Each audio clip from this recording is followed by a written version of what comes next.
My wife threw me out of the companies after believing her new intern's lies. 3 weeks later, she asked if I'd reflected. Instead, I handed her divorce and resignation papers. She lost it. You know that gut feeling when something feels off at work? Like when everyone suddenly stops talking the moment you enter the room and suddenly they're all very interested in their computer screens like they're watching the season finale of their favorite show. Yeah, that was my Monday morning. And let me tell you, it wasn't because someone finally figured out who kept stealing lunches from the break room fridge. I walked into the office at exactly 8:15, same as I had for the past 6 years, carrying my usual overpriced coffee that I pretended was worth $7, and the entire floor went silent. Not the comfortable kind of silent where people are focused on work, but that awkward suffocating silence you get at a funeral when someone's phone goes off playing. Who let the dogs out? Sandra from accounting literally minimized her screen so fast I'm pretty sure she broke a finger. Mike from sales suddenly found his stapler absolutely fascinating, turning it over in his hands like it was an ancient artifact he'd just discovered. Even Barry, the guy who never shuts up about his fantasy football league, looked at me and then immediately pretended to take an urgent phone call from absolutely nobody. Something was definitely up. And spoiler alert, it wasn't good news about the annual bonus structure.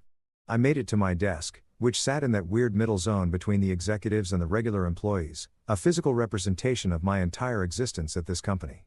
See, here's the thing about working at a company your wife owns. You're never quite management, but you're definitely not one of the guys either.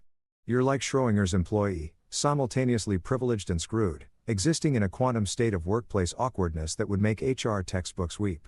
My wife, Clarice, had started this consulting firm 7 years ago with my help, my money, and my countless sleepless nights convincing her she could do it. Back then, she was all nervous energy and big dreams. And I was the idiot who thought mixing business with marriage was a sustainable life choice, right up there with buying lottery tickets for retirement planning and thinking you can change someone. Fast forward to now and she's the CEO who wears power suits that cost more than my first car while I'm the director of operations, which is corporate speak for does everything important but gets none of the credit. It's like being the guy who writes all the hit songs but the pretty face gets to perform them on stage. Actually, scratch that. At least those guys get royalties.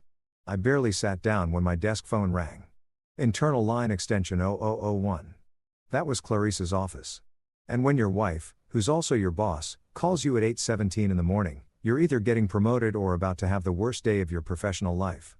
Given the vibe in the office, I wasn't exactly expecting a raise. Logan conference room. Now, her voice had that CEO tone, the one she used with vendors who missed deadlines and employees she was about to fire.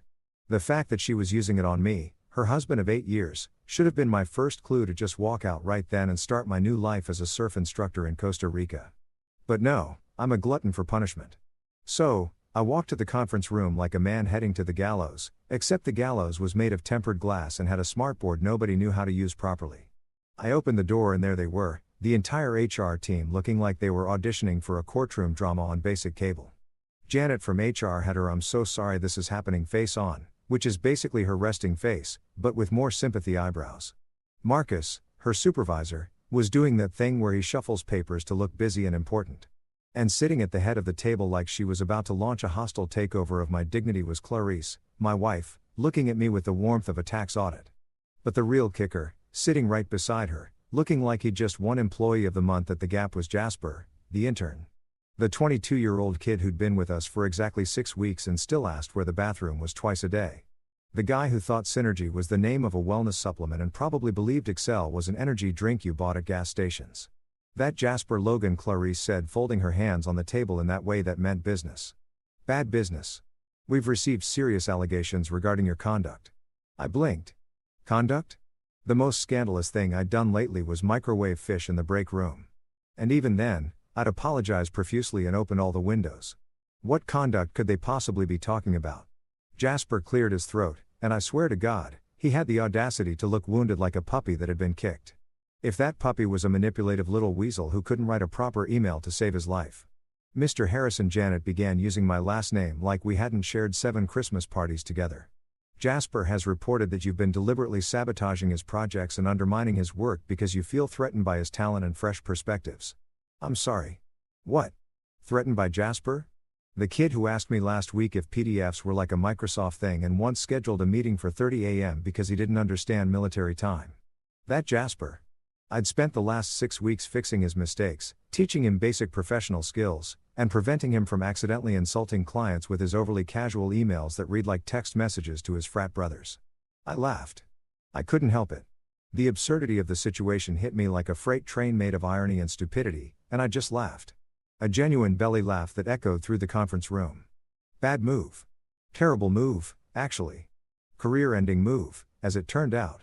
Clarice's eyes went glacial, colder than the Ice Queen in every Disney movie combined. Her jaw tightened, and I could see the executive decision being made in real time behind those eyes I used to find beautiful. This is exactly the dismissive attitude Jasper described, she said, her voice sharp enough to cut through steel. Pack your things. You're terminated. Effective immediately. The room went silent. Janet looked uncomfortable. Marcus pretended to write something important. Jasper had the decency to look down at his phone, probably already drafting his promotion announcement. You're firing me? I asked, the laugh dying in my throat. Clarice, I co-built this company. I've been here since day one. Before day one, actually, I was here on day 30 when we were designing business cards in our apartment. That's irrelevant, she said, standing up, smoothing her skirt like she was brushing away our entire history. Your behavior is detrimental to team morale and company culture. Security will escort you out. And just like that, my wife fired me from our company. The one I'd helped build from nothing. The one I'd invested my savings into. The one I'd sacrificed weekends and anniversaries and normal couple time for. All because some 22-year-old TikTok philosopher decided to play victim and she believed him over me, her husband. I walked out with my box of belongings, my stupid mug that said world's okayest employee that Rico had given me as a joke, my stapler that I bought myself because the company ones were garbage, a framed photo of us from happier times that now felt like evidence from a crime scene, and my dignity hanging by a thread thinner than Jasper's resume. As I passed my former coworkers, now actively avoiding eye contact like I had some contagious disease, I thought to myself, this is going to make a great TED Talk someday. How I lost everything before breakfast. A modern love story. The security guard, Dave, who I'd shared countless conversations with about his daughter's soccer games, walked me to the parking lot without saying a word. Even he couldn't look at me. I loaded my box into my car, a car that still had 2 years of payments left on it. Sat in the driver's seat and stared at the building I'd just been escorted out of like a criminal. This was going to be a hell of a story to tell at parties, assuming I ever got invited to parties again. The first week after getting fired by your wife is brutal in ways that self-help books don't prepare you for. It's not just the professional humiliation or the financial panic, though those are definitely part of the fun package. It's the weird hollow feeling you get when you wake up and realize you have absolutely nowhere to be. No one expecting you and no purpose beyond figuring out what the hell just happened to your life. I crashed at my buddy Rico's apartment in Brooklyn, a third-floor walk-up that smelled like a combination of old takeout, regret, and whatever legal herb Rico was into these days. Rico's a freelance DJ who hasn't filed taxes since the Obama era, the first term, and lives his life by the philosophy that receipts are just suggestions and the IRS is more of a guideline than an actual rule. His apartment reflected this worldview. Organized chaos mixed with the distinct impression that an adult man had given up on adulting somewhere around 2016. The couch I was sleeping on was one of those leather numbers that looked expensive in the store, but had been beaten into submission by years of abuse, late-night gaming sessions, and what I'm pretty sure were stains from every food group known to mankind. It smelled like regret and old pizza.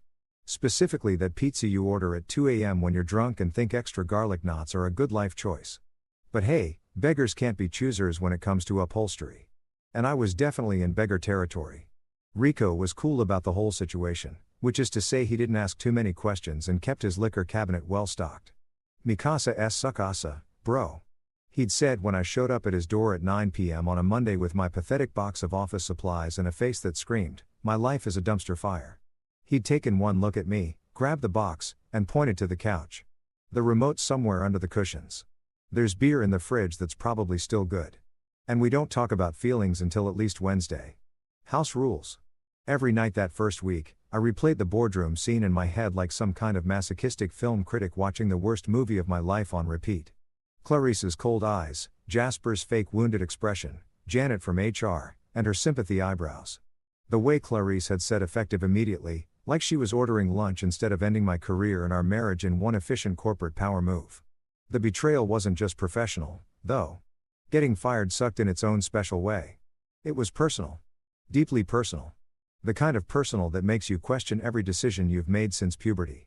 I'd helped build Claricia's empire from nothing. Those late nights when she was freaking out about losing our first client, and I talked her off the ledge with cheap wine and cheaper words of encouragement. The endless budget meetings where I crunched numbers until my eyes bled because she wasn't a numbers person. The emotional pep talks when she doubted herself, when she wanted to quit, when she thought maybe she wasn't cut out for running a business. I'd been her biggest cheerleader, her unpaid therapist, her business partner, and her husband.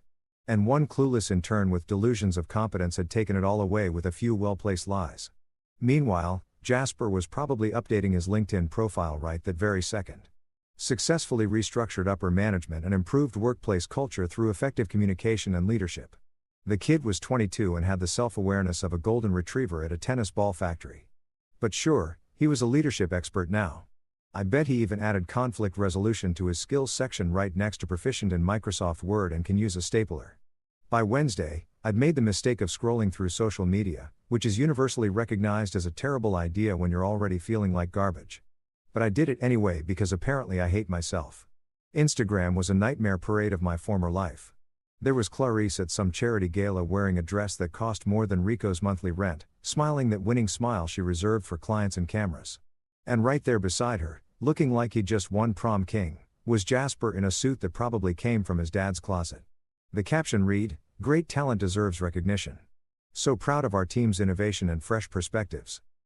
#leadership #innovation #futurofiness. Great talent, fresh perspectives." I wanted to throw my phone across Rico's apartment, but it was the only thing I owned that still worked, so I restrained myself. Sure, Clarice recognition. I hoped his talent came with a warranty and a 30-day return policy because that kid was going to crash and burn harder than the Hindenburg, and I was petty enough to want a front row seat. The comments were even worse. Colleagues I'd worked with for years, people I'd helped, people who owed their jobs to projects I'd managed, all leaving heart emojis and congratulatory messages like Jasper had just discovered fire. So inspiring. Love this energy. The future is bright. I wondered if any of them remembered who'd actually built the foundation they were all standing on, or if I'd just been erased from company history like some Soviet-era photograph. Rico found me that night spiraling into an Instagram-induced depression hole eating ramen straight from the pot because I couldn't be bothered to find a bowl. "Dude," he said, taking the pot from my hands. "You got to stop this. She fired you. She's a jerk. He's a bigger jerk. Life goes on. Also, this is my good pot and you're getting MSG all over my couch." "Sorry," I muttered, wiping my mouth with my sleeve like the classy guy I'd become. "Look, man," Rico said, sitting down next to me with the beer he'd apparently decided I needed. "I've known you since college. You're smart. You're capable. And you built that company as much as she did, maybe more. So, she believes some kid over you. That's her loss, her mistake, her karma coming back to bite her in the designer ass. You're going to be fine." When I asked, taking the beer because Rico was right about one thing. I definitely needed it. "I don't know eventually." Rico shrugged. "I'm a DJ, not a life coach. But I do know that sitting here eating sad noodles and stalking your ex-wife's Instagram isn't going to help. You need a plan, bro. A revenge plan, a comeback plan, something. Otherwise, you're just going to be that guy who sleeps on my couch forever. And honestly, my couch has seen better days." He was right. Annoyingly right in the way that friends who've known you too long tend to be. By Friday, something shifted. Maybe it was hitting rock bottom. Or maybe it was the fact that Rico's couch was literally developing a Logan-shaped dent. But I stopped the pity eating noodles routine and started thinking clearly for the first time since Monday. If Clarice wanted reflection, if she wanted me to sit and think about what I'd done wrong, she was about to get her wish. I was going to reflect all right. I was going to reflect so hard she'd see her own reflection burning in those clean glass walls of the company she'd thrown me out of. I was going to reflect until reflection became action, and action became the kind of revenge that served cold with legal documentation. I pulled out my laptop, the one personal item that wasn't company property, and started making lists, files. I had access to documents I'd saved, emails that proved my involvement in building the company, contracts with my signature, investment records, everything. Rico walked by with his third coffee of the evening, getting ready for his midnight DJ gig at some club in Manhattan. "That's more like it," he said, seeing me actually doing something besides wallowing. "Welcome back to the land of the living, buddy. Now figure out how to make them pay and maybe find your own place because I'm pretty sure my couch is filing a restraining order." I smiled for the first time in days. "Thanks, Rico, for everything." Yeah. Don't get all emotional on me. Just promise me one thing." "What?" When you take her down, let me DJ the celebration party. I'm thinking something with a good beat drop right when she realizes she's screwed. Deal, I said and got back to work. Revenge, I was learning, requires planning, patience, and a really good internet connection. Fortunately, Rico had 2 out of 3, and the bodega down the street had decent Wi-Fi if you sat near the window. Week 2 of unemployment hit different, as the kids say, though I'm pretty sure they don't mean it in the context of existential career crises and marital implosions. The self-pity phase had officially ended somewhere around day 9 when I realized that feeling sorry for myself wasn't paying Rico's Wi-Fi bill or getting me any closer to making Clarice regret every decision she'd made since hiring Jasper the Wonder. I turned corporate depression into strategy, which sounds way more badass than it actually was. In reality, it meant I showered regularly again, stopped eating cereal for dinner, and converted Rico's coffee table into a makeshift war room that would make conspiracy theorists jealous. No more tears, no pathetic begging, no drunk texting my wife asking her to reconsider. Just cold, calculated spreadsheets of vengeance. If there's one thing my years in corporate America taught me, it's that revenge is best served with proper documentation and color-coded Excel tabs. I spent hours digging through my old files, the ones I'd backed up to my personal cloud storage because I'm paranoid about losing work, which turned out to be the smartest paranoia I'd ever had. Ownership documents, email receipts, project proposals, client contracts, budget projections, meeting notes, literally everything from the past 7 years. My fingerprints were everywhere in that company. From the first logo design we'd sketched on a napkin at a diner in Queens to the pitch deck that landed our first $1 million client. I'd been there for every pivot, every crisis, every late-night brainstorming session that saved the company from going under. The more I dug, the angrier I got. But it was a productive anger, the kind that fuels marathons and motivates people to climb mountains or write strongly worded Yelp reviews. Every document I found was another piece of evidence that I wasn't just some employee Clarice could casually dismiss. I was a co-founder in everything but official title. And that oversight on her part was about to become very, very expensive for her. Rico would come home from his gigs at 3 o'clock in the morning to find me still awake, surrounded by printed documents and laptop screens, pacing back and forth across his small living room like a caged tiger with spreadsheet access. "Dude," he said one night, setting down his DJ equipment and staring at me with a mixture of concern and amusement. "You look like a divorced James Bond, except instead of martinis and car chases, you've got Excel and highlighted contracts. It's weirdly intense." "Correction," I said, holding up a particularly damning email thread where Clarice explicitly acknowledged my 50% contribution to a major project. "I'm a patient James Bond with evidence.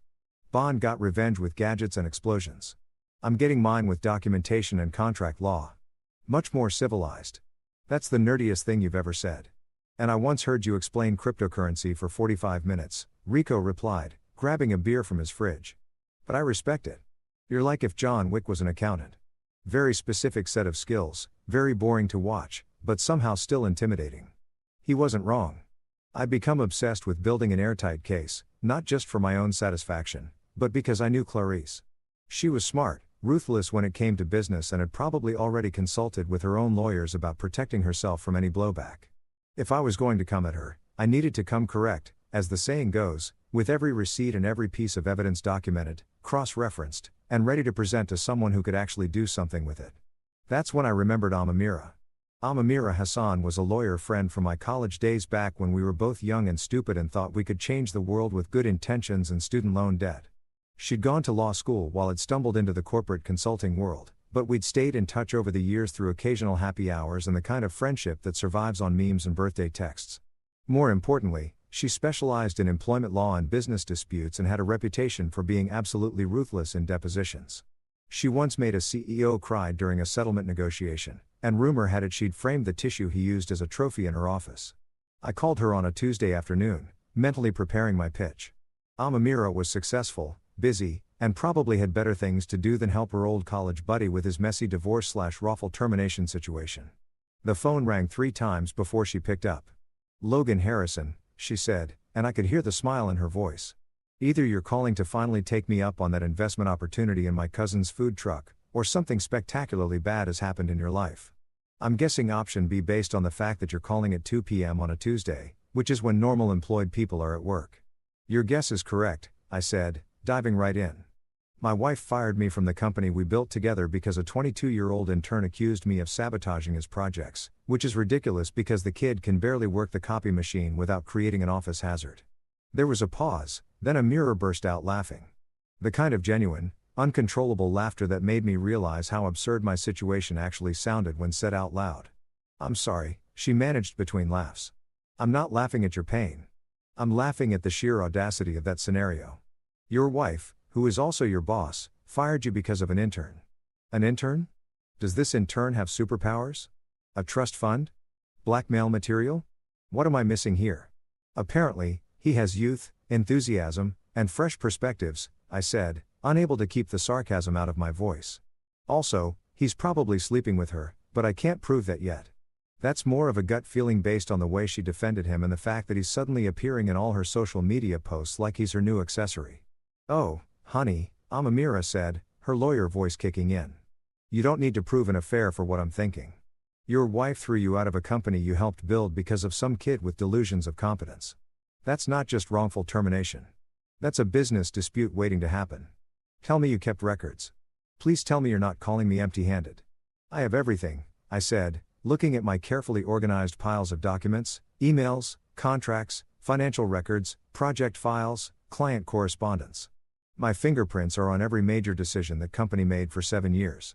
I just need someone who can turn all this evidence into actual consequences." "Logan," Amira said, and I could hear her settling into what I imagined was her lawyer chair, probably already pulling up a legal pad to take notes. "I'm going to ask you a very important question, and I need you to be honest with me. Are you looking for a settlement, or are you looking for blood?" I thought about it for exactly 2 seconds. Blood. Metaphorical legal blood. I want her to understand that throwing away 7 years of partnership over an intern's lies was the worst business decision she ever made. I want the company to know I wasn't just some employee. And I want Jasper to learn that actions have consequences, even if those consequences take a few weeks to arrive. "Perfect," Amira said. And I could hear the excitement in her voice, the tone she probably used when she saw a particularly juicy case. "Because I've been dealing with insurance disputes for the past 3 months and I'm bored out of my mind. Your situation sounds messy, complicated, and exactly the kind of challenge I need. Let's turn you into the ghost that haunts their balance sheets. Let's make them wish they'd treated you better. Let's remind your ex-wife that hell hath no fury like a co-founder scorned." "You're mixing metaphors," I pointed out. "I'm a lawyer, not an English teacher," she shot back. "Now, scam me everything you have and let's start building a case that'll make them regret every smug LinkedIn post and every dismissive email. This is going to be fun." And that's exactly what we did. Over the next several days, Amira and I worked like we were preparing for trial at The Hague instead of a business dispute in New York. She asked questions I hadn't thought of, found angles I'd missed, and turned my pile of evidence into a coherent narrative that painted a very clear picture. I wasn't just an employee. I was a founding partner who'd been illegally forced out. Rico watched our video calls with fascination. "It's like watching a heist movie, except instead of stealing diamonds, you're stealing justice, which is way less exciting, but probably more legal." "Definitely more legal." I agreed, highlighting another section of contract law that Amira had sent me to review. For the first time since that awful Monday in the conference room, I felt something other than anger and betrayal. I felt hope, purpose, and the cold satisfaction of knowing that Clarice had made a massive mistake, and I had the receipts to prove it. 3 weeks after getting unceremoniously fired from my own company, my life had settled into a strange new rhythm that I can only describe as organized chaos with legal paperwork. I'd moved out of Rico's apartment after his couch officially filed for disability. Found a modest studio in Atoria that smelled like someone's grandmother's pop collection and spent my days working with Amira to build a case so airtight it could survive in space. My nights were dedicated to not checking Clarice's social media, a battle I lost roughly 70% of the time because I'm only human and humans are fundamentally stupid creatures who enjoy emotional self-harm. It was a Thursday morning around 10 a.m. and I was sitting at my new IKEA desk that I'd assembled wrong twice before finally getting it right, reviewing some contract amendments Amira had sent over when my doorbell rang. Now, I wasn't expecting anyone. The only people who knew my new address were Rico, Amira, and the very judgmental landlord who'd made it clear she didn't appreciate young people and their loud music. Even though the loudest thing I played was a podcast about financial planning. So, when that doorbell chimed, my first thought was that it was probably a delivery guy with a package for the wrong apartment, which happened approximately 3 times a week in this building. I opened the door in my sweatpants and a college t-shirt that had seen better decades, looking exactly like what I was, a recently unemployed man whose fashion sense had died along with his marriage. And there she was, standing in my hallway like she'd materialized from my worst nightmare or best revenge fantasy, depending on how you looked at it. Clarice, my wife, my ex-boss, my soon-to-be ex-everything, standing there in designer gilt, and a Chanel pantsuit that probably cost more than my monthly rent. She was holding a Starbucks cup in each hand, like peace offerings could come in many sizes with extra foam, and had that expression on her face that I'd seen her use with difficult clients. The one that said, "I'm being reasonable, and you should appreciate my reasonableness, Logan," she said, holding out one of the coffee cups like we were old friends meeting for a casual catch-up instead of estranged spouses in the middle of a corporate warfare situation. "I brought your usual caramel macchiato, extra shot, no whip. Can we talk?" I stared at her, then at the coffee, then back at her. The audacity of this woman showing up at my door with a $7 beverage after ruining my life was almost impressive in its sheer nerve. It was like she'd taken a master class in how to insult someone while pretending to be nice and graduated with honors. "How did you find my address?" I asked. Not taking the coffee because I wasn't about to be bribed with overpriced caffeine, no matter how accurately she'd remembered my order. "I have my ways," she said with a small smile that probably worked on clients, but made me want to shut the door in her face. "Can I come in? We should talk. You've had time to reflect on everything. And I think maybe we both overreacted. Adults should be able to discuss things rationally." Reflect. There was that word again. Like I'd been sent to my room to think about what I'd done wrong when the only thing I'd done wrong was marry someone who valued an intern's lies over her husband's integrity. I'd reflected all right. I'd reflected so hard I could start a meditation retreat for other wrongfully terminated spouses. I'd reflected myself right into a lawyer's office and a case strategy that would make her regret every decision she'd made since Jasper walked into our lives. But instead of saying all that, I smiled, a genuine smile that probably looked slightly unhinged given my current mental state, and said, "You know what?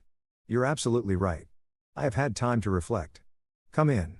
I stepped aside and Clarice walked into my tiny studio apartment with the careful steps of someone entering foreign territory, taking in the second-hand furniture, the IKEA desk that was slightly crooked, the complete absence of the luxury she'd become accustomed to. I could see her mentally cataloging everything, probably thinking about how far I'd fallen, how this proved she'd made the right choice.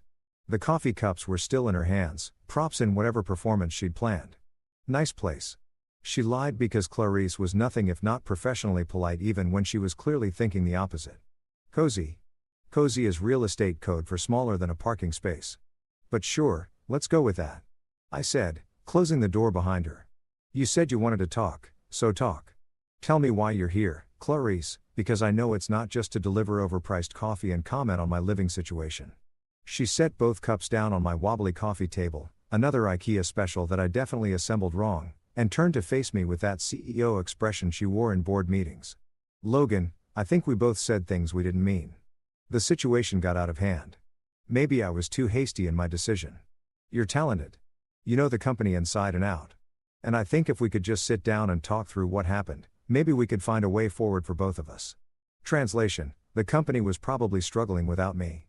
Jasper had likely screwed something up spectacularly, and she needed me back, but didn't want to admit she'd made a catastrophic mistake. I could see it in her eyes, that desperation she was trying to hide behind corporate buzzwords and fake reconciliation coffee. "A way forward," I repeated, walking over to my desk and picking up a folder I prepared specifically for this moment because Amira had predicted this would happen with about 90% certainty. "You mean like how we moved forward when you fired me in front of HR, or how we moved forward when you believed a 22-year-old over your husband? That kind of forward." "Logan, don't be difficult," she said, her voice taking on that edge that meant her patience was wearing thin. "I'm trying to fix this. To fix us. You've had 3 weeks to calm down and think rationally. Surely you can see that we're better together than apart. Both personally and professionally." "Oh, I've thought rationally," I said, opening the folder and pulling out the papers inside. "I've thought very rationally, actually, more rationally than I have in years. And you're right. We should talk about moving forward. So, here." I handed her the folder, watching her face as she took it, probably expecting some kind of apology letter or list of conditions for my return. She opened it with that confident smile that was about to die a spectacular death, and I savored every second as her eyes scanned the first page. Divorce papers, professionally drafted, legally binding, waiting for signatures. Her smile faltered. She flipped to the second page, Her face going from confused to pale as she realized what she was looking at. A formal resignation letter from any and all positions at her company, along with a notice of intent to pursue legal action regarding wrongful termination and ownership disputes. 2-for-1 deal, as they say at the discount stores Clarice would never shop at. "You can't be serious," she said, looking up at me like I just told her the earth was flat and birds were government drones. "Logan, this is ridiculous. You're throwing away our marriage, our business, everything we built together over one misunderstanding." One misunderstanding. I felt the anger rising, the kind I'd been keeping controlled for 3 weeks while building my case. "Clarice, you fired me. You chose to believe Jasper, a kid who still lists Microsoft Word as a skill on his resume over me. Your husband, your actual business partner, the guy who was there when you were having panic attacks about losing clients. That wasn't a misunderstanding. That was a choice. Your choice. And now I'm making mine." She was shaking her head, the papers trembling slightly in her hands. "Logan, please don't do this. We can fix this. I can fix this. Just tell me what you want." "Too late," I said, and meant it. "You wanted me to reflect?" I reflected right into a lawyer's office. Right into realizing that I deserve better than someone who throws me away the moment it's convenient. "Sign the papers, Clarice. Or don't. Either way, I'm done." That's when it happened. The moment that made everything worth it. Her phone sitting in her designer purse on my coffee table, buzzed with a text notification. The screen lit up, visible to both of us. And there it was in all its glory. Did he sign it? Eyes Jasper. Her face went pale, ghost white. The kind of pale you see in horror movies right before someone realizes they're about to die. She grabbed her phone so fast she nearly knocked over the untouched coffee cups. But it was too late. I'd seen it. She knew I'd seen it. The whole carefully constructed facade of wanting to fix things and moving forward together crumbled like a sand castle hit by a tsunami. "That's not," she started, but I held up my hand. "Save it," I said, walking to the door and opening it. "You and Jasper clearly had this whole thing planned. Come here. Play the regretful wife. Get me to sign whatever you needed signed. Probably some kind of settlement that screws me over while making you look generous. Am I close?" She didn't answer. Just stood there clutching her phone like it was evidence at a crime scene, which legally speaking, it kind of was. "Get out, Clarice," I said, no longer angry, just tired. "Take your guilt coffee and your fake apologies and your intern boyfriend and get out of my apartment. My lawyer will be in touch." She walked past me and for just a second I almost felt bad. Almost. Then I remembered the conference room. The humiliation, the 3 weeks of sleeping on Rico's couch. And the feeling passed quicker than Jasper's competence in any given work situation. As she left, I closed the door and leaned against it, allowing myself one small smile of satisfaction. Round 1, Logan. Now, if you're expecting some dramatic movie scene where I stormed back into the office with a megaphone and a PowerPoint presentation titled "Why Clarice is the Worst," a documentary, you'd be dead wrong. That's amateur hour. The kind of revenge that feels good for 30 seconds and then lands you with a restraining order and a reputation as that crazy ex-husband. No, I went full stealth mode. The kind of strategic, calculated approach that keeps lawyers employed and makes insurance companies nervous. While Clarice was presumably having her little meltdown about the divorce papers and the fact that her manipulation attempt had backfired more spectacularly than new Coke, I was busy with Amamira preparing a legal storm that Clarice wouldn't see coming until it was already raining subpoenas and court dates. See, the thing about revenge is that the best kind isn't loud or obvious. It's quiet, methodical, and backed up by so much documentation that it could fill a small library or at least crash a Google Drive account. Amamira had moved into full lawyer mode, which was both terrifying and impressive to witness. She'd transformed from my college buddy who once did karaoke to Britney Spears while drunk into a legal assassin who probably had a vision board somewhere labeled, "People I'm going to destroy in court this quarter." We met at her office in Midtown, a sleek space that screamed success and had coffee that was actually good, not the burnt disaster most offices try to pass off as beverages. "Okay," Amamira said, spreading out documents across her massive glass desk like a general planning a military campaign.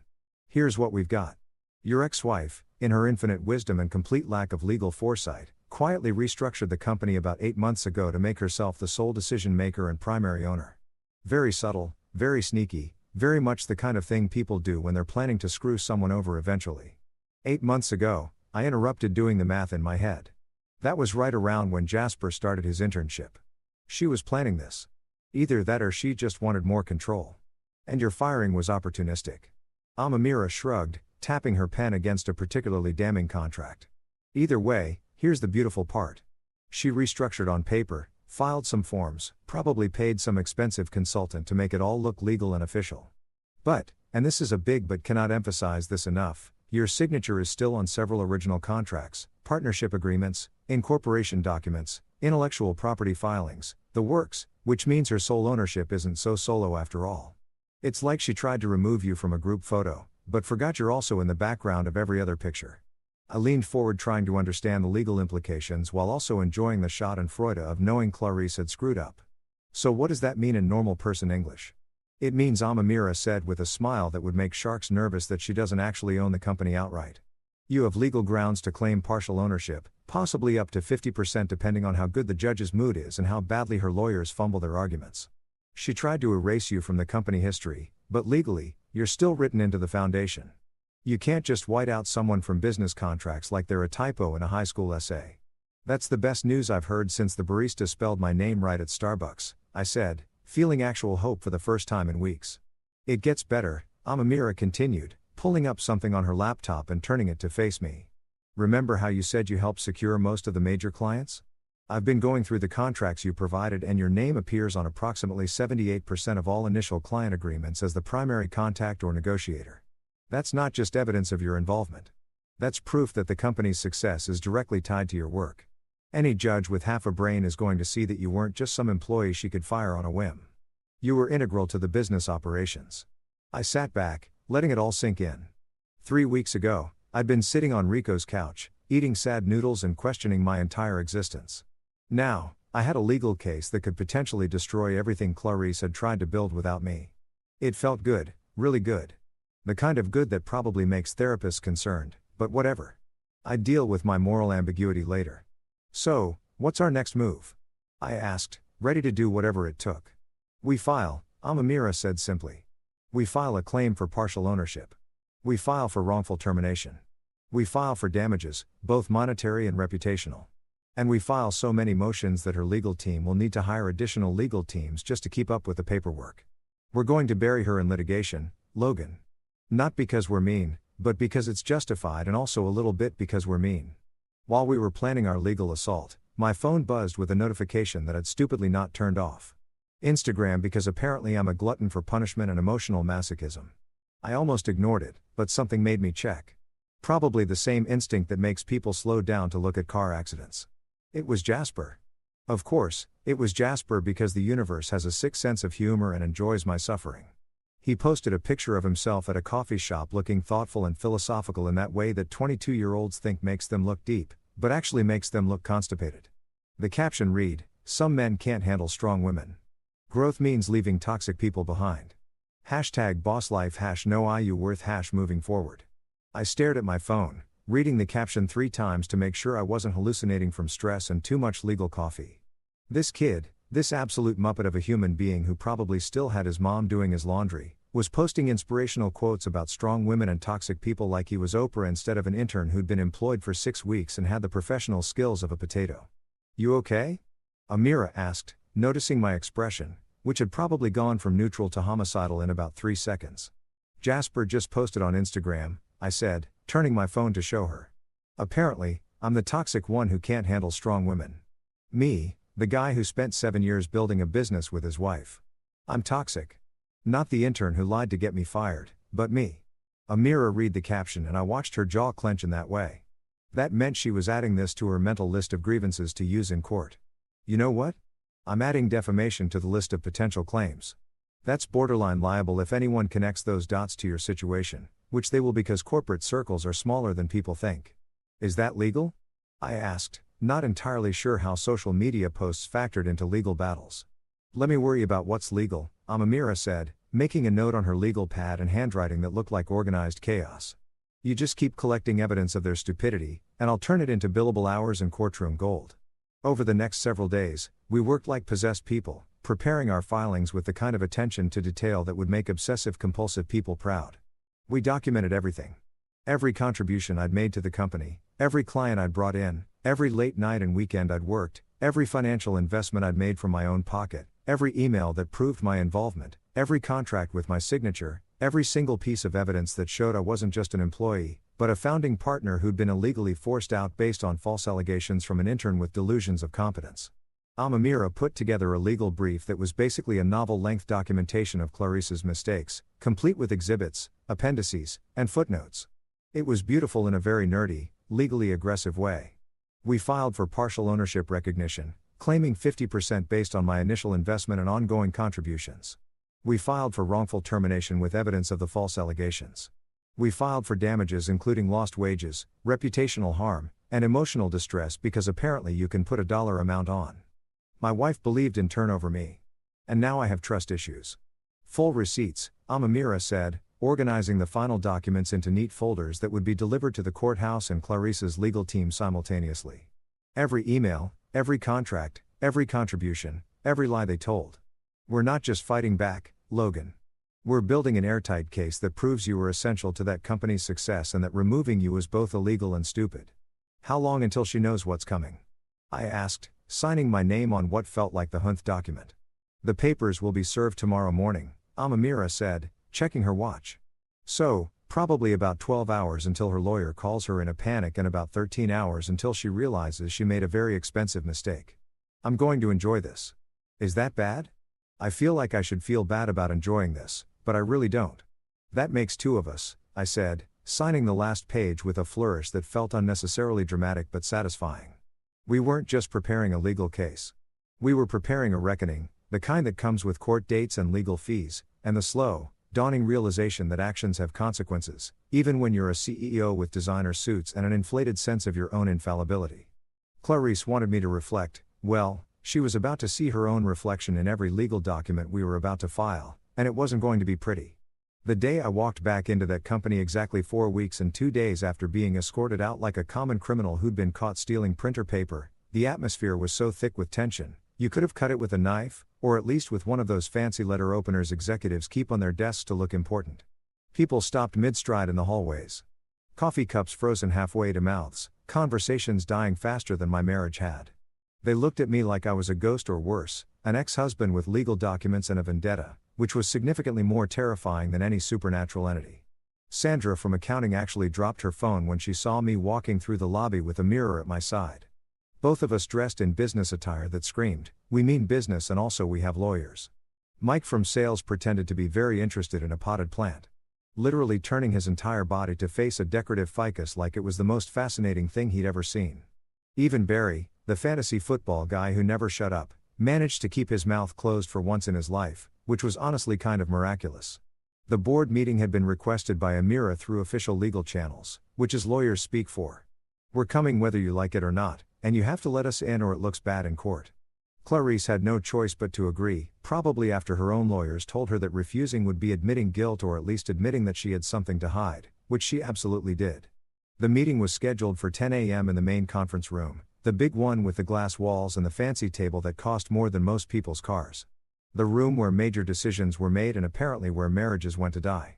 I walked into that conference room like I own the place because legally speaking, I might actually own about half of it, and the energy shifted immediately.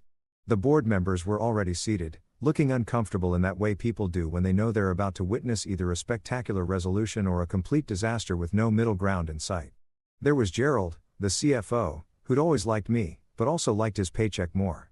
Patricia, the head of operations, who'd gone completely silent in her emails to me after my firing, clearly choosing Team Clarice over Team Common Sense.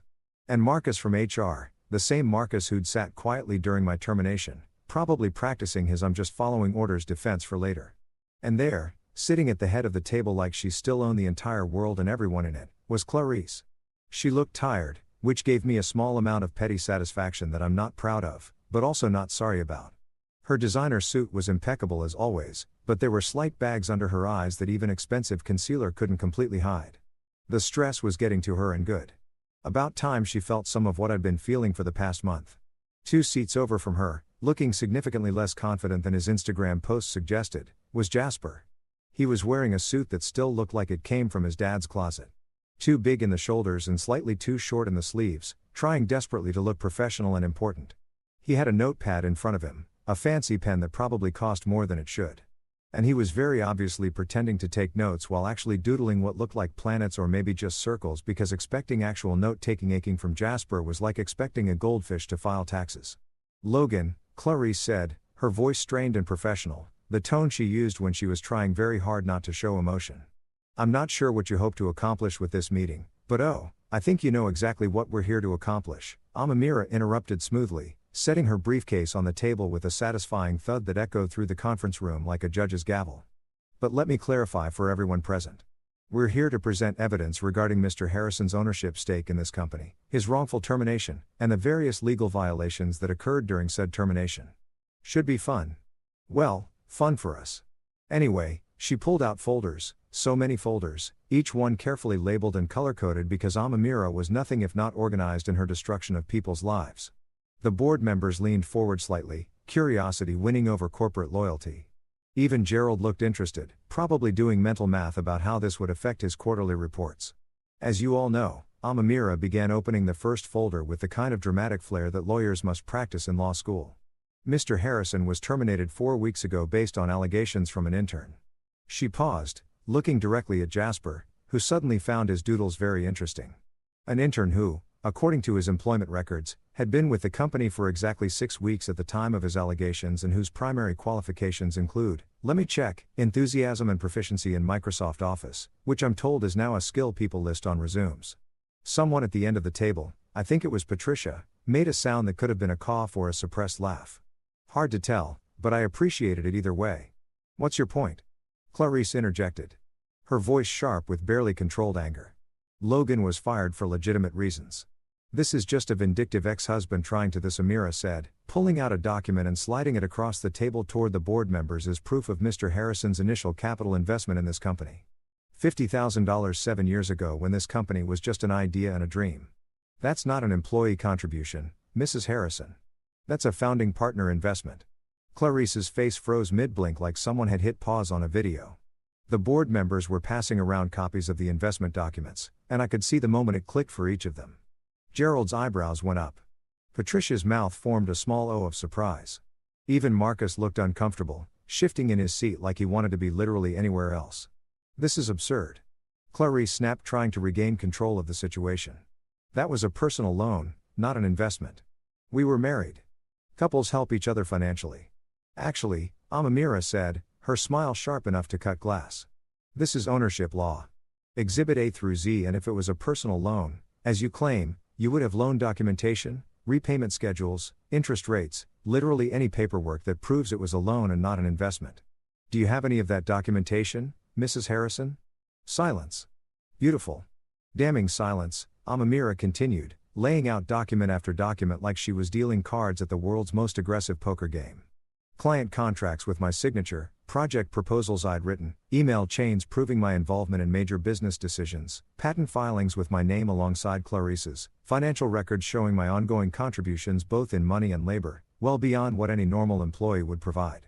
Mr. Harrison wasn't just an employee you could terminate at will," Amamira explained to the increasingly uncomfortable board members. "He was a co-founder, a business partner, and his removal from the company based on unsubstantiated allegations from a 6-week intern constitutes not only wrongful termination, but also potential fraud regarding ownership rights." That's when Jasper, in what I can only describe as the worst decision of his young life, decided to whisper something to Clarice.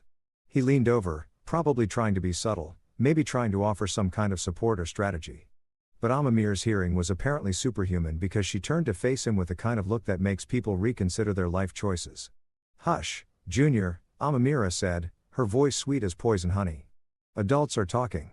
This is a legal proceeding regarding business ownership and corporate law, not an internship seminar on how to destroy people's careers with lies. So maybe, just maybe, you could sit there quietly and contemplate the choices that led you to this moment." The room went completely silent. Someone at the end of the table, definitely Patricia this time, coughed to hide a laugh. Gerald wasn't even trying to hide his smile, probably enjoying the drama more than anything that had happened in a board meeting all year. Marcus looked like he wanted to sink through his chair and disappear into the floor. Jasper's face turned red, the kind of red that starts at the neck and spreads upward like a really embarrassing thermometer. He opened his mouth, probably to protest or defend himself, but Clarice put her hand on his arm, stopping him. Even she knew that letting Jasper talk right now would be like throwing gasoline on a fire that was already burning her carefully constructed empire to the ground.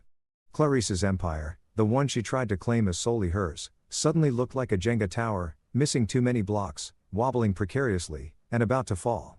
You could see it in her eyes, the realization that she'd made a massive miscalculation, that firing me had been not just personally cruel, but legally stupid. That believing Jasper over documented evidence and 7 years of partnership had been the kind of mistake that ends careers and companies. We'll be filing formal claims for 50% ownership recognition, Amamira concluded, packing up her folders with the satisfied air of someone who just won a chess game in record time. Additionally, we're pursuing damages for wrongful termination, reputational harm, and emotional distress. My client built this company alongside Mrs. Harrison, and he deserves recognition for that contribution legally, financially, and professionally. As we stood to leave, I caught Clarice's eye one last time.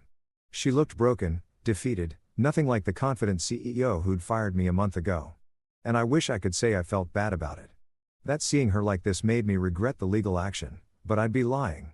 After that boardroom meeting, something beautiful happened.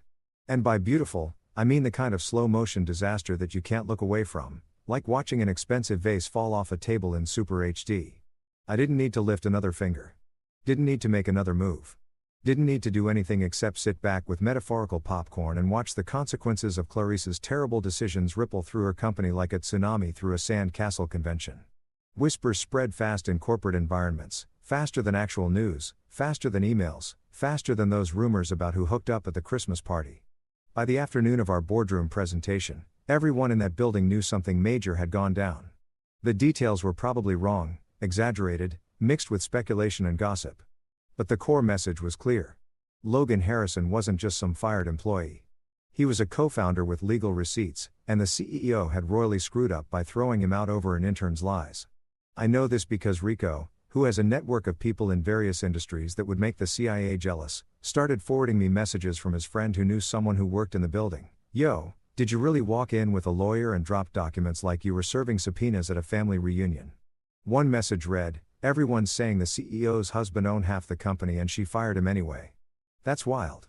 Also, is the intern really that incompetent or is that part exaggerated? The intern part is not exaggerated. I texted back. If anything, it's understated. The kid once asked me if PDFs were edible. That can't be real. I wish I was joking. The whispers turned into full conversations. And those conversations reached the people who actually mattered, the investors, the people with money, the people who kept the company afloat, the people who got very nervous when they heard words like ownership dispute and legal action and potential fraud.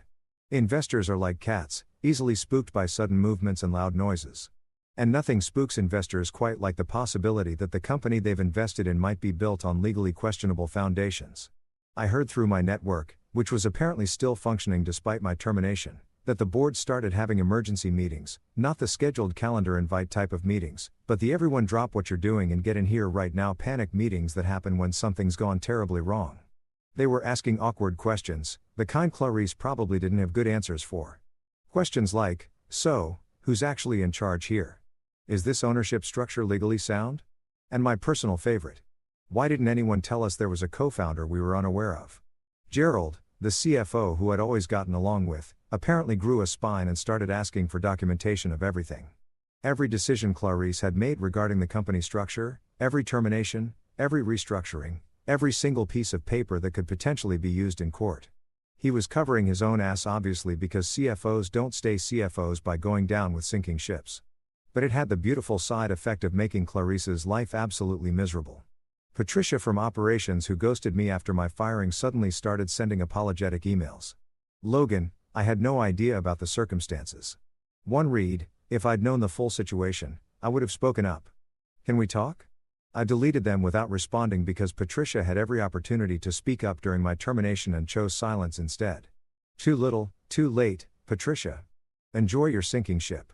The LinkedIn updates started appearing within a week and they were absolutely delicious in their corporate speak desperation. Clarice Industries undergoing internal restructuring to better serve our clients and stakeholders. Translation, we're on fire. Please send water.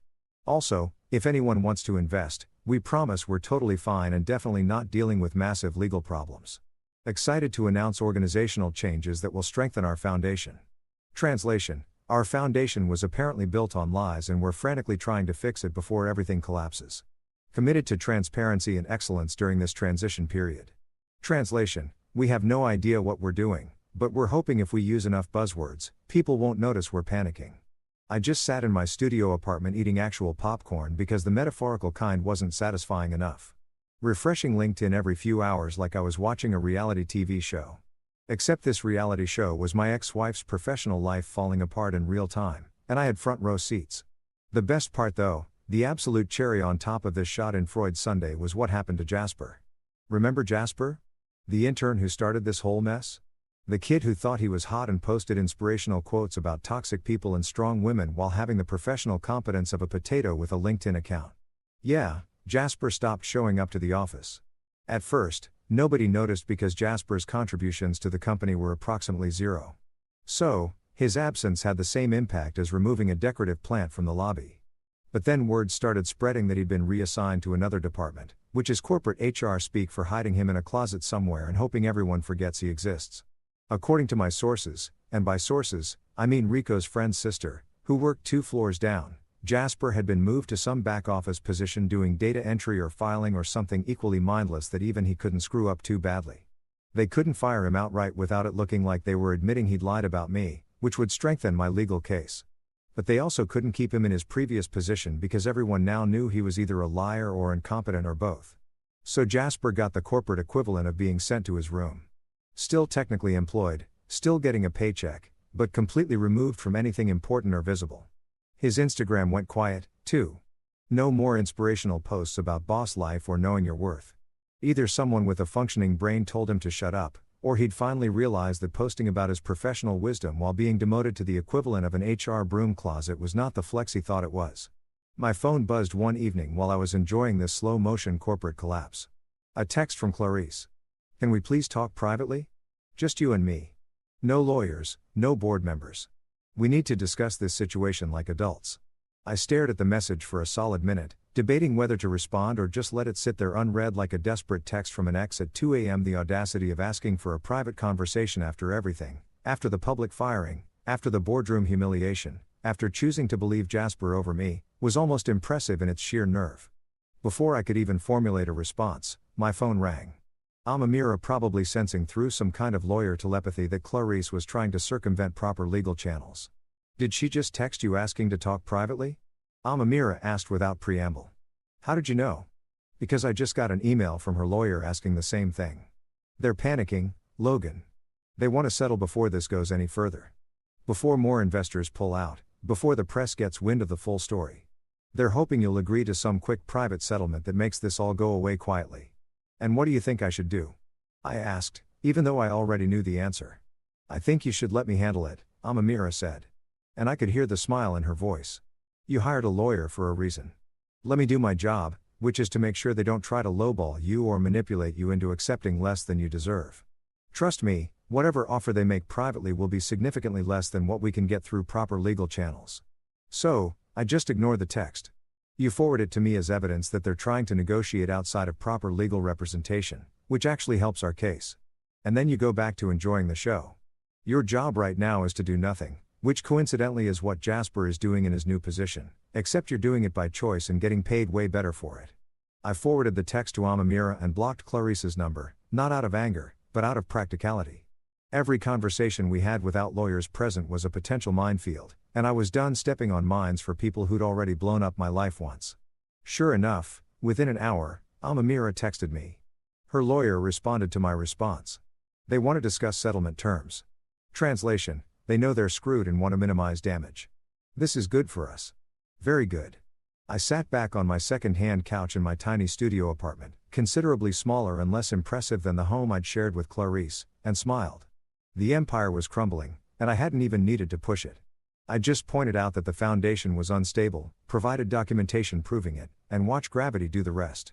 Somewhere across the city, Clarice was probably having an emergency meeting with her lawyers, her board, her accountants, everyone she trusted to build her empire. All of them now telling her the same thing. You screwed up and it's going to cost you. And somewhere in a back office, Jasper was probably filing documents or entering data or doing whatever meaningless task they'd assigned him. His dreams of corporate success replaced with the reality of being the guy everyone blamed for triggering a legal disaster. The official legal filing happened on a Tuesday morning precisely at 9 a.m. because Amamira believed in punctuality and also in maximizing dramatic impact.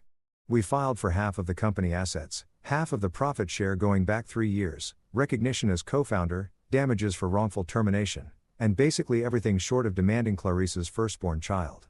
Though honestly, at this point, I wouldn't have been surprised if Amamira had found a legal precedent for that, too. The papers were served to Clarice at her office, hand-delivered by a process server who apparently reported back to Amira that the CEO had gone very pale, then very red, then asked if this was a joke before realizing that legal documents are generally not known for their sense of humor. I wasn't there for that initial moment, but I wish I had been just to see the exact second when Clarice understood the full scope of what was coming her way. That moment when it clicks that you're not just dealing with an angry ex-husband, but an angry ex-husband with documentation, legal representation, and a legitimate case that could potentially cut her empire in half like a divorce settlement from hell. The preliminary hearing was scheduled for 2 weeks later, which in legal time is basically immediate, like the court equivalent of Amazon Prime delivery. Amamira explained that given the nature of the ownership dispute and the potential impact on the company's operations, the judge had fast-tracked our case, which was either a sign that we had a strong position or that the judge just wanted to get this mess sorted out before it turned into an even bigger mess. Either way worked for me. I showed up to the courthouse in a suit I'd borrowed from Rico, who apparently owned exactly one suit for funerals, court dates, and fancy DJ gigs, where they require not looking like a slob. It fit reasonably well, which is to say it fit better than Jasper's oversized disaster. And I looked like a functioning adult who had his life together, which was about 60% accurate on a good day. Amamira met me outside the courtroom, looking like she'd been born in a pantsuit and raised on legal briefs. "Ready?" she asked, adjusting her briefcase like a warrior, checking her weapon before battle. "As ready as I'll ever be to potentially bankrupt my ex-wife in front of a judge and several witnesses," I said, straightening my borrowed tie that Rico had tied for me because apparently I'd forgotten how ties worked since losing my job. "That's the spirit." Amamira grinned. "Remember, let me do the talking. Your job is to sit there, look wronged, but dignified, and try not to smile too much when things go our way. Judges don't like it when people look too happy about litigation." We walked into the courtroom, which was smaller than I expected, more like a conference room that someone had decorated with wood paneling and a judge's bench to make it look official. There were a handful of people already seated, the court reporter, a babe who looked bored enough to be thinking about his lunch plans, and some administrative staff who were probably wondering why they'd chosen careers in the legal system when they could have been literally anywhere else. And then there was Clarice's side of the room. She sat with her legal team, 2 lawyers in expensive suits that probably cost more than my monthly rent. Both of them looking like they specialized in making problems go away for wealthy clients and were currently realizing that this particular problem wasn't going away easily. Clarice herself looked like she hadn't slept in days, which gave me a small petty satisfaction that I've stopped apologizing for. Her hair was still perfect, her suit still designer, but there was something in her eyes that screamed, "I'm barely holding it together." And also deeply regretting my life choices. Jasper was not present. Thank God, because having that kid in a courtroom would have been like bringing a toddler to an opera, disruptive and pointless. Apparently, even Clarice's lawyers had enough sense to keep him away from legal proceedings where his presence would only remind everyone that this entire disaster started because she believed in turnover documented evidence. The judge entered a woman in her 50s who had the look of someone who'd seen every type of corporate drama imaginable and was thoroughly unimpressed by all of it. We stood, sat, went through the preliminary formalities, and then Amamira launched into our case with the efficiency of a lawyer who'd been preparing for this moment like it was the Super Bowl of business litigation. She laid out the evidence systematically. My initial investment, my ongoing contributions, my involvement in every major business decision, the client contracts with my signature, the intellectual property I'd helped develop, everything. She presented it like she was building a house. Each piece of evidence another brick in a structure that was becoming impossible to ignore or deny. Clarice's lawyers tried to counter, arguing that I'd been an employee, that my contributions were part of my job duties, that the initial investment was a personal loan between spouses. But their arguments sounded weak even to my admittedly biased ears. They didn't have documentation to back up the loan claim. They couldn't explain why an employee would have the level of involvement and authority that I'd clearly had. They were basically throwing spaghetti at the wall and hoping something would stick, except the wall was made of Teflon and the spaghetti was undercooked. Then came the moment when the judge asked about the termination and Amamira, Bless her ruthless lawyer heart, pulled out the documentation of Jasper's complaint, his employment record showing his 6-week tenure and his complete lack of qualifications or credibility. Your Honor, Amamira said, her voice calm and professional, but with an undercurrent of barely contained satisfaction. Mr. Harrison was terminated based on allegations from an intern who had been with the company for 6 weeks and whose primary qualification, according to his resume, was proficiency in Microsoft Office, which I'm told is now considered a notable skill worth listing. Someone in the back of the courtroom, I think it was the court reporter, made a sound that could have been a cough or a suppressed laugh. The judge's eyebrow raised slightly, which in judge language probably meant, "Are you seriously telling me this entire situation started over an intern?" That's when we got to the part about filing for half the assets and profit share. Amamira had saved this for the hearing itself, wanting maximum impact, and boy did she get it. She presented the claim formally with supporting documentation showing exactly how much the company had profited during my involvement, how much of that profit was directly tied to my work, and how much I was therefore entitled to as a founding partner who'd been illegally removed. The number was substantial, very substantial. The kind of substantial that makes people's eyes go wide and their blood pressure spike. I'm talking enough money to buy a really nice house, a really nice car, and probably a small island if I was into that sort of thing, which I wasn't. But the point stood. Clarice, who had been sitting quietly through most of the proceeding with her lawyers, probably instructing her to stay calm and professional, completely lost it. And I don't mean she got a little upset or raised her voice slightly. I mean, she full-on lost her composure in front of a judge, court staff, and multiple witnesses, which is generally considered a bad move in legal situations and also in life. "You can't do this to me," she screamed, standing up so fast her chair scraped loudly against the floor. Her lawyers immediately tried to pull her back down, whispering urgently, but she wasn't having it. "You can't just walk in here and demand half of everything I built. This is my company, mine." The judge banged her gavel, looking less amused and more annoyed that her Tuesday morning hearing had turned into a drama production. "Mrs. Harrison, control yourself or I'll hold you in contempt." "Technically," I said, and I probably should have stayed quiet, but the moment was too perfect. "I can do this. I helped build it. You just made it weird by firing me over and in turn." Clarice's face went from red to purple, a color I didn't know human faces could achieve outside of cartoon characters having meltdowns. Her lawyers were frantically trying to salvage the situation, but it was like trying to unring a bell or put toothpaste back in the tube. Impossible and messy. Amamira standing beside me with the composure of someone who'd seen this coming and had probably rehearsed her response, added calmly, "Your Honor, to clarify the situation, Mrs. Harrison fired her co-founder and husband based on a rumor started by a 6-week intern with questionable competence. Congratulations, Mrs. Harrison. That's exhibit dumb in our filing under catastrophically bad business decisions." Even the baif, the guy who looked bored since we walked in, tried not to laugh. I saw his shoulders shake slightly, his mouth twitching as he fought to maintain professional composure. The court reporter had completely given up on hiding her smile, typing away while clearly enjoying the show. The judge was not amused. "Counselor, while I appreciate the colorful description, let's maintain courtroom decorum. Mrs. Harrison, sit down." Now, Clarice sat, but the damage was done. She'd shown exactly what Amira wanted her to show, that she was emotional, irrational, and not the calm, calculated CEO she pretended to be. That she'd made decisions based on feelings rather than facts and that those decisions had consequences she was now facing in a court of law. The hearing wrapped up shortly after with the judge ordering both parties to attempt mediation before proceeding to full trial, which was standard procedure, but also basically the court's way of saying, "Figure this out before you waste more of my time and taxpayer money." As we left the courtroom, Clarice stormed out ahead of us. Her lawyer scrambling to keep up with her like ducklings following an angry mother duck. I noticed Jasper waiting in the hallway, looking nervous and out of place, probably wondering why he'd been summoned to the courthouse when he wasn't even part of the proceedings. I didn't stick around to watch their reunion.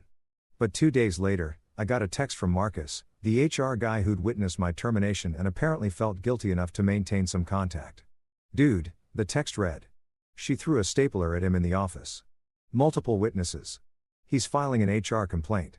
This is insane." I read the message 3 times, trying to imagine the scene. Clarice stressed beyond belief after the hearing, taking out her frustration on the intern who'd started this whole disaster, throwing office supplies like she was auditioning for a workplace violence training video. Progress, I thought, smiling at my phone. Not the kind of progress anyone should celebrate, but progress nonetheless in showing that Clarice's perfect CEO facade was cracking under pressure. I texted back. "Please tell me someone got it on video." Security cameras, Marcus replied. It's going to be a whole thing. Perfect. Absolutely perfect. The mediation lasted approximately 45 minutes before Clarice's lawyers realized they were fighting a losing battle with insufficient ammunition and a client who kept making things worse every time she opened her mouth. I know this because Amamira texted me updates throughout the session like she was live tweeting a sporting event, except instead of touchdowns and home runs, it was legal victories and opposition failures. They're offering 20%. One text read. I laughed. Actual laughter. Her lawyer looked offended. Another now 30%. Still laughing. Your ex-wife just called me unreasonable. The mediator sided with me. Mediation failed spectacularly, which surprised exactly nobody who'd been paying attention to this disaster since day one. You can't mediate your way out of documented evidence and legal facts. No matter how many times Clarice's expensive lawyers tried to spin the narrative or suggest creative solutions that somehow involved me getting significantly less than half of what I was legally entitled to. It was like watching someone try to negotiate gravity, noble effort, but ultimately futile and kind of embarrassing to witness. So, we went to trial, actual trial, with a judge and everything, which took another 3 weeks of preparation, depositions, and gleefully destroying every argument Clarice's legal team tried to construct. I sat through depositions where Clarice's lawyers asked me increasingly desperate questions like, did you ever express verbally that you didn't consider yourself a partner? And, isn't it true that you sometimes referred to Mrs. Harrison as your boss? To which I replied respectively, no, because I absolutely considered myself a partner, and yes, because she was also literally my boss in the day-to-day operations, but that doesn't negate my founding partner status. Karen, except I didn't actually call the lawyer Karen, but I thought it loudly. The trial itself was less dramatic than TV shows would have you believe. No surprise witnesses, no last-minute evidence reveals, no dramatic courtroom outbursts. Well, except for Clarice's previous meltdown, which everyone involved had apparently agreed to pretend didn't happen for the sake of maintaining some semblance of professional dignity. It was mostly just lawyers presenting evidence. Expert witnesses testifying about standard business practices and ownership structures, and a judge who looked increasingly convinced that Clarice had made a series of catastrophically stupid decisions and was now facing the consequences. Gerald, the CFO, was called as a witness, and watching him try to remain neutral while basically confirming everything we claimed was beautiful in a Schadenfreude kind of way. Yes, Mr. Harrison was involved in all major financial decisions. He testified under oath. Yes, his input was considered essential to company operations. Yes, I was surprised when he was terminated because his contributions were significant and well documented. Each. Yes, was another nail in Clarice's legal coffin, and I could see her lawyers deflating like sad balloons at a birthday party nobody wanted to attend. Patricia from operations also testified, trying to walk the fine line between loyalty to Clarice and not committing perjury, which resulted in a lot of "I believe so" and to my knowledge statements that basically confirmed our position without her having to explicitly betray her current employer. Smart move on her part, even if it was too little too late to redeem herself in my eyes. They even tried to call Jasper as a witness, which Amamira had apparently anticipated and prepared for like a chess grandmaster seeing an opponent's move 3 turns ahead. The moment Jasper's name came up, Amamira objected so fast and with so much legal precedent backing her up that the judge sustained it before Clarice's lawyers could even finish their sentence. The intern's allegations are not relevant to the ownership dispute. The judge ruled, looking tired and probably wondering why she'd chosen a career that involved listening to wealthy people argue about money. We're here to determine Mr. Harrison's stake in the company, not relitigate his termination based on questionable testimony from an unqualified source. Unqualified source that was going in my memory bank forever. Right next to Exhibit Dumb and all the other legal burns Amira had delivered throughout this process. The judge's ruling came down on a Friday afternoon, which felt appropriate given that Fridays are either the best or worst day of the week, depending on your circumstances. For me, it was about to be the best. For Clarice, well, she was about to have the kind of Friday that makes people drink entire bottles of wine and question their life choices. After reviewing the evidence presented, the judge began reading from her decision in that formal judicial voice that somehow makes everything sound more official and final. This court finds that Mr. Logan Harrison provided substantial capital investment, ongoing contributions, and essential business development that constitute founding partner status. The court recognizes Mr. Harrison's claim to 50% ownership of Clarice Industries, retroactive to the date of incorporation. I felt Amamira squeeze my hand under the table, her professional composure firmly in place, but her grip betraying her excitement. We'd won, not partially won, not technically won, but with conditions, but actually fully completely won. The judge continued outlining the specifics. Half the assets, legal acknowledgement as co-founder, profit sharing going back 3 years, damages for wrongful termination, and basically everything we'd asked for, minus the kitchen sink. Though, honestly, at this point, I wouldn't have been surprised if the judge had thrown that in, too. The total amount, when everything was calculated, was enough to make my studio apartment in Atoria seem even more ridiculous by comparison. I was about to go from sleeping on Rico's couch eating sad noodles to financially secure enough to never eat sad noodles again unless I chose to for nostalgic purposes. I looked over at Clarice's table and the sight was almost enough to make me feel bad. Almost, but not quite, because I remembered the conference room, the humiliation, the betrayal, and every shitty moment since then. She was slumped in her chair like someone had physically removed her spine. Her designer suit somehow looking less put together despite being the same expensive outfit she'd walked in wearing. Her mascara was streaking slightly, just enough to be noticeable, like she'd been crying or trying very hard not to cry and failing at the second part. Her lawyers looked defeated, resigned to the outcome they'd probably seen coming for weeks, but had been paid too much to admit out loud. They were already packing up their briefcases with the energy of people who knew they'd lost and just wanted to go home and bill their client for the time they'd spent losing. Jasper was nowhere to be seen, which I noticed immediately because his absence was somehow more noticeable than his presence ever was. No Instagram posts about personal growth, no updates about his career journey, nothing. According to Marcus' last text, Jasper had taken a leave of absence to focus on personal development, which was corporate speak for hiding from the consequences of his actions and possibly from Clarice, who threw a stapler at him. The judge adjourned, everyone stood, and suddenly it was over. Months of stress, anger, legal battles, and sleepless nights finished in a Friday afternoon ruling that took maybe 15 minutes to read aloud. Justice apparently doesn't require dramatic timing or extended monologues, just facts, evidence, and a judge who'd seen enough corporate to recognize it when presented in official legal documents. Amamira turned to me, her professional mask finally cracking into a genuine smile that made her look 10 years younger and significantly less terrifying. "We did it," she said simply. "You did it. You stood up for yourself. You had the evidence to back it up, and you won. This is what justice actually looks like, Logan. Not movie justice with dramatic speeches, but real justice with paperwork and persistence." "Thank you," I said, and meant it with every fiber of my being. "Seriously, Amamira, I couldn't have done this without you. You turned my pile of angry documents into an actual case. You made them pay attention. You made them acknowledge what I contributed. That's what friends are for," she said, squeezing my shoulder. "Well, friends who went to law school and enjoy destroying people's lives legally, but mostly the friends part." We were gathering our things, preparing to leave the courtroom and celebrate with overpriced drinks and probably some gloating when Clarice approached us. Her lawyers had already left, probably eager to distance themselves from the loss and start drafting bills for their unsuccessful services. She walked over slowly, like each step required effort she barely had. And when she finally spoke, her voice cracked in a way I'd never heard before. "Logan," she said, my name coming out broken and small, nothing like the confident CEO voice she'd used to fire me. "You destroyed everything. The company, our marriage, my reputation, everything we built together. You destroyed all of it." I looked at her, really looked at her, and felt absolutely nothing except maybe mild annoyance that she was trying to make this about me destroying things when she'd been the one who started this entire disaster. "No, Clarice," I said, keeping my voice calm and even. "The way you'd explain something obvious to someone who's being deliberately obtuse. You believed a 22-year-old intern over your husband. You fired me based on lies from a kid who couldn't even spell project without Grammarly checking his work. You chose him over me over 7 years of partnership over everything we actually built together. I didn't destroy anything. I just took attendance at the funeral you created. I just showed up to document the damage you did and claimed what was legally mine." Her face crumpled, mascara now definitely streaking. And part of me, a very small part, felt something like sympathy. But the larger part, the part that had spent weeks on Rico's couch wondering what I'd done to deserve this, felt nothing but satisfaction that she finally understood the consequences of her choices.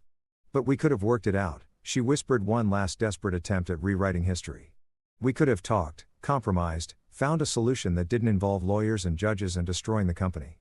We could have," I agreed, "if you'd believed me instead of Jasper. If you'd investigated his claims instead of immediately siding with him.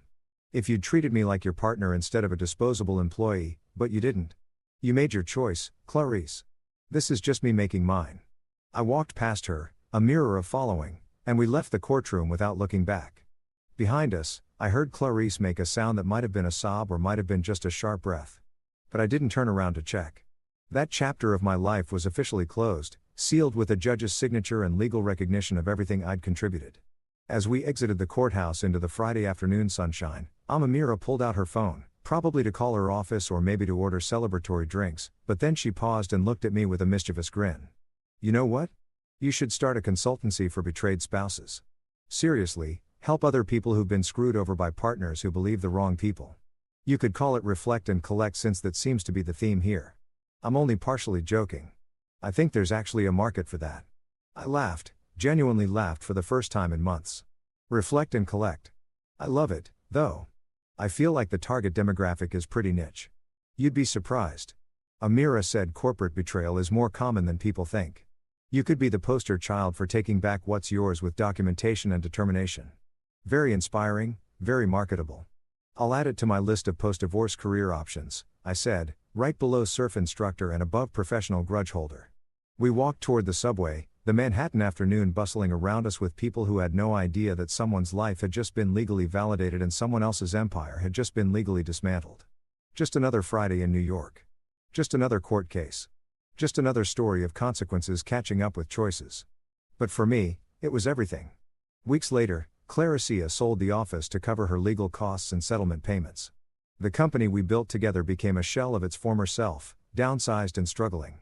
A cautionary tale whispered about in business circles. Meanwhile, I started my own consulting agency. Lean, fast, and completely drama-free. My new assistant, Tracy, actually knows the difference between a meeting and a meltdown, which is refreshing. One morning, an email from an investor appeared. "Glad to see you back, Logan. The industry missed your sanity." That's when it hit me. The best revenge wasn't winning in court. It was living better than before, building something new without the baggage. I donated part of my settlement to fund internships for underprivileged students, the kind who actually earn them. Named it the Reflect program just for irony.